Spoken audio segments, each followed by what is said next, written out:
Shusho guys, welcome back to Speaker Nawe. I'm your boy Taylor DJ. So today umoya wami uphansi, I'm disappointed.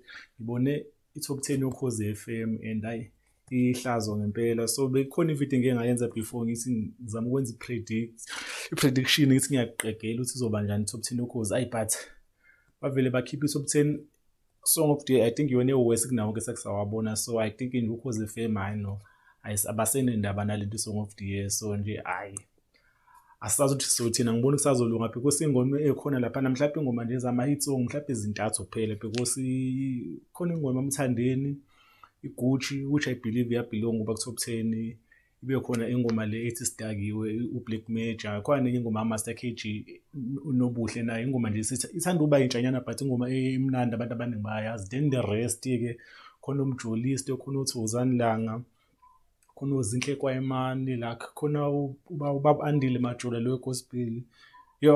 Hayi, so lento I think i-system yabo le ukuthi abafans evotele ingoma izobe song of the year iyona into ye-worst kunayo yonke because ever since baqala le nto kwenzeka lento ya DJ Ihlunga lo, I think it was 2019 lapho. I think inkinga yaqala lapho because awukwazi ukuthi ukhethe abalandeli ukuthi akube yibona abakhethe song of the year because abawona ama-experts abalandeli. Kulisi uma ubakhethela ingoma bese uthi abavote based kulento obavotela kuyona, but mawuzothi abantu abavote because ama-record label lawa amancane azophusha ama-campaign votela abantu abaningi ngoma ezingaziwe.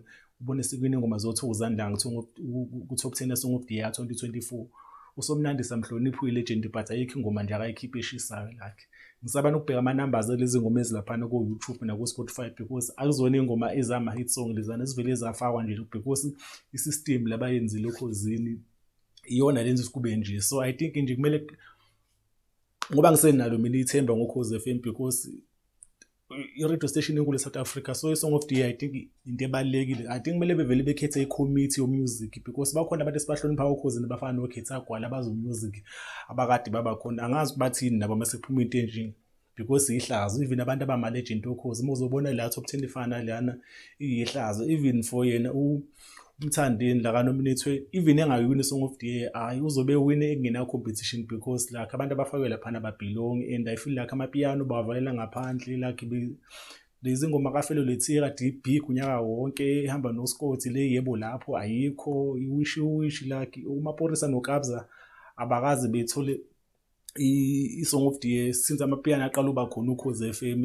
and abakazi befike na ku-top 5 and ise abangena nokungena ku-top 10. So I think nje ihlazo le top 10 abayikho into esingayikhuluma ngaso. I think mhlawumbe masekunomphathi omusha next year because kusekhona umuntu obambile kumele kuzama ukushintshwa because even kwangoma engene lapha ze-gospel nayo belong. I feel like uAndile Majola akekho relevant ku-2024 music we-gospel. Maybe kube khona mhlawumbe ingoma kaJumbo nobana babona abantu abagigayo noThinazu mhlawumbe enga-understand but liyana ihlazo and nathi yasiphoxeza abantu abakhula belalela uKhozi lisele lento eliyiyona like sasiba nalo excitement ngoDisemba ukuthi kuzoba uDisemba unye uzohlonisa ubani uHeavy K uDr Malinga uBig Nazo wafaka ingoma eshisayo like abantu abazaziyo. Hayi lo msangano sobone lapha la top 10 yoKhozi nje umsangano into ephoxayo kahle nje but ke uKhozi lu-institution fano SABC like i-structure lezi, so akuyona into e-wrong uKhozi FM. Into e-wrong abantu abakhona. So mina ngisenalo ithemba bazofika abantu aba-right,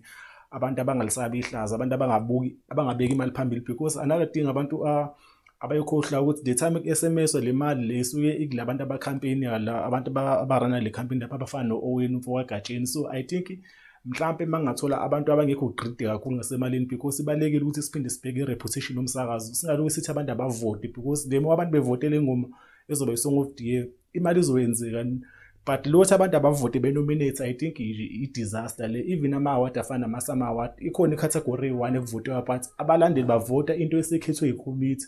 Hayi ukuthi abalandela uyibona baphika. I think nje leso structure leso siyi-flop and isona esenza ukuthi uKhozi lilahlekelwe abalaleli abaningi nanesithunzi somsakazo. I think mina silahlekile because insambatheka leyana la top 10 le yabo yadisi. Hayi angiboni nokuthi ngizolalela nami sengizwe ekuseni ukuthi iphi ingoma ehlonisa unyaka but I think uMthandeni uzowina easy la because I think competition labangaba nayo ile ngoma le ithi Sidakiwe but nayo ayikho that big leniGucci. So nje hayi ivela ngiqedela amandla kulonyaka angiboni ukuthi ngizoba na interest ngilonge ilandela because iyona into engihlezi excited ngama kuphela uNovember qala unyaka because siza kuma Song of the Year ingoma eyishisayo like beziningi ingoma ade zikhona ade sithi kumele izongena ne-prediction yami igeje kakhulu ingoma eningangenanga ukhozi lenza intando I think ingoma ngipredictile iguji kuphela engenile so yeah speaker nawe unombono wethu Khoze FM hayi konakele lapha